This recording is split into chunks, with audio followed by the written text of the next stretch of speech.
If you missed on Friday morning over on ESPN2, the 3v3 World Paintball Championship took place. We can see those screenshots right there on the screen. Would make sense. And I just have a bunch of notes here. I have some questions that I'm going to ask myself and kind of expound on. And then some miscellaneous good things that happened. And then miscellaneous bad things, or say takeaways that I don't know, I didn't like, or things they could improve, or something like that. So we'll talk about, is 3-man the future of paintball, and did ESPN make paintball look legitimate or embarrassing? What skills do we think 3-man exposes or hides compared to 5-man? And if someone was to watch this for their first paintball experience, what would they actually think? We'll talk about that. But first, the miscellaneous good notes. We'll just go in order. They did have ads. I really liked the kind of paintball ads. We sort of saw that previously last year when we saw ESPN or paintball on ESPN as well. We saw the Major League Paintball ad, which heavily featured our friend Tyler Harmon. And there was also a kind of introduction to paintball where it just, I don't know, kind of featured rental players playing, showed that all people of all ages could play, and just kind of introduced people to maybe more the rental rec side of paintball, and not just this high-paced professional style. I mean, look at that. That just looks insane right there, guys. I mean, that just looks so good. With the people in the background, the big stands, there's not it's not packed out, but there were, more people than I thought were going to go. More people were in those stands than I expected. So I liked that. But the ads were really good. I liked how they kind of showcased, obviously, pro paintball like this, and it's like high, fast adrenaline pace craziness. But then also in the ad kind of feature and show that you don't actually have to play paintball like that. You can just go out in the woods, or you can go to a birthday party, or your mom can play or whatever. So I really liked that. In the very beginning, they had a little bit of a segment on Paintball Fit. They did do little pieces on all of the teams, but Paintball Fit probably has the coolest, homegrown kind of, it's all a family doing it. So it's probably the better story. So it kind of makes sense why they'd focus more on Paintball Fit. But like I said, Impact, Red Legion, and Dynasty, they all had little kind of segments leading into their matches, which is cool. And I think just overall, the field just looks really good. I think that the grass, obviously, that's real grass and looks like AstroTurf. So it's just a spectacular surface. And just all around, everything looked really good. We can see the brand new Major League Paintball logos. We'll talk about that later, actually, too. I totally forgot about that. It just looks really good. I mean, we can see someone over there on the, flopping over the snake, though. It just looked good. I mean, that was my main takeaway, was that you look at it and, you look at these screen grabs and, look at that. Paintball has never looked like that good on TV. I mean, I guess it has, maybe back in the MPPL days and stuff, it also looked really, really good. So, but it's been a very long time, at least, since we've seen paintball just look this good. I mean, I think all these screenshots kind of illustrate just how good it was. The announcing was also really good, and I really like how Matty doesn't dumb down too much. He's still talking as we would talk, oh, they got to shoot that body off that side, or he's going to bunker the guy in the snake. He's not dumbing it down a lot, which I like. And I think that even for new people, they can kind of sense that you're kind of talking a little weird. So I think that making it seem like there's a culture around this and using a bunch of terms that people might not really even understand on TV, I actually think adds more depth and more intrigue to it, because you're thinking, you're like, wow, what's he mean there?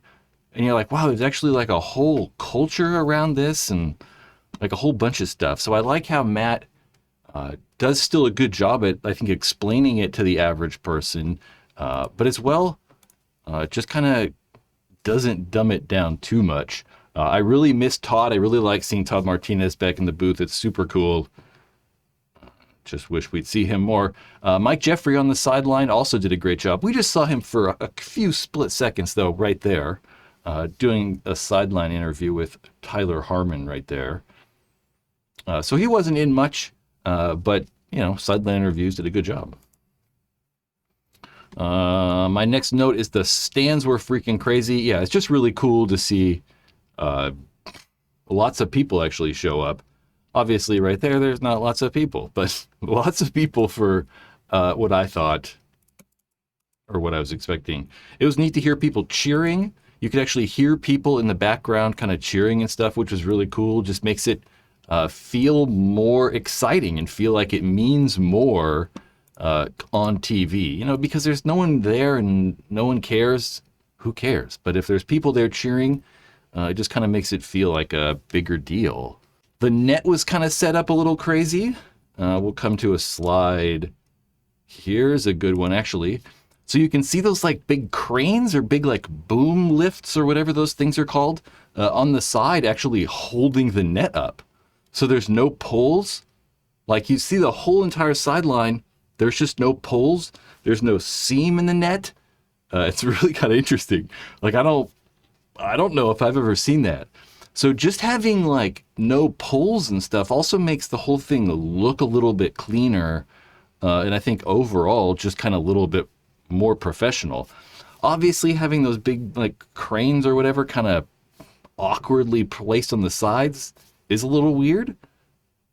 And maybe not the most professional. Maybe actually poles does look better.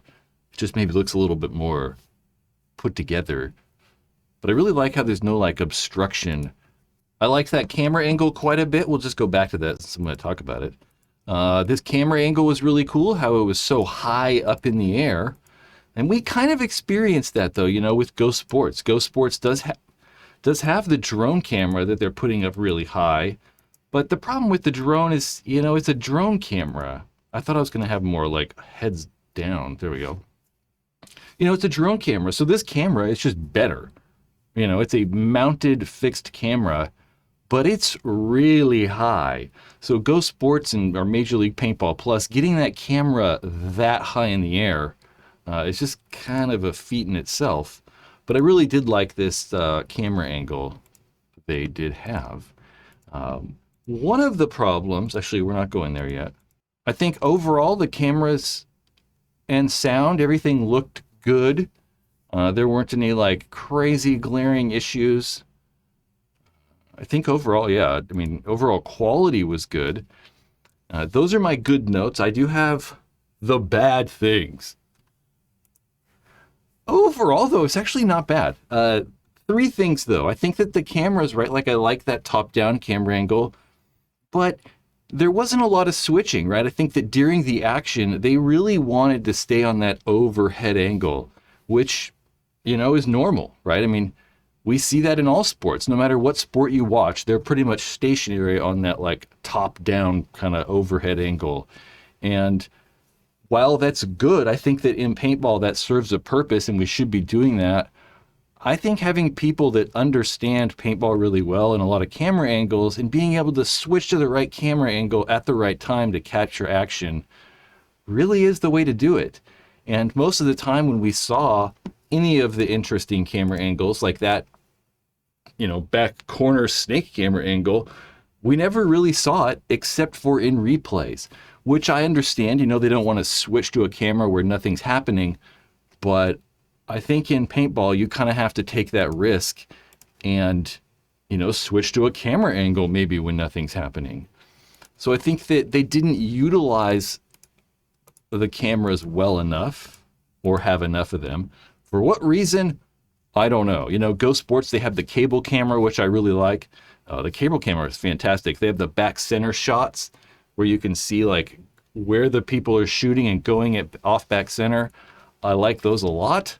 I don't know. I think the field could have been just a touch bigger as well. I didn't have a problem with it. I don't think it was like too small. It's not like old school Rage in the Cage where it was like, the Oliver's one-on-ones where the field's tiny, but you're putting 3 guys on it.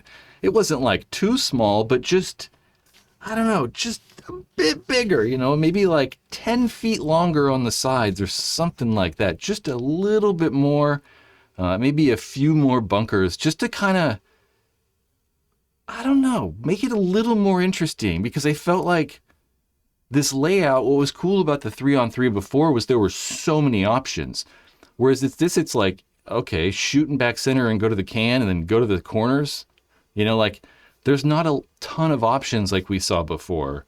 But I did appreciate all the players playing fast. I definitely think that it saw that they actually tried to play really fast. So that was cool. But I think that increasing the size of the field just a little bit would be cool. Yeah, really. I mean, I think that's all. I think that the only things that like I really kind of wish we would have saw more is maybe more versatile and more like options as far as camera angles go. Then maybe the field just a little bit bigger. I think that they thought that the 30 seconds in between points was a little quick, and it probably was. I think even stretching it to a minute in between points would be good, just because it allows for, just a little bit more time for the replays and stuff.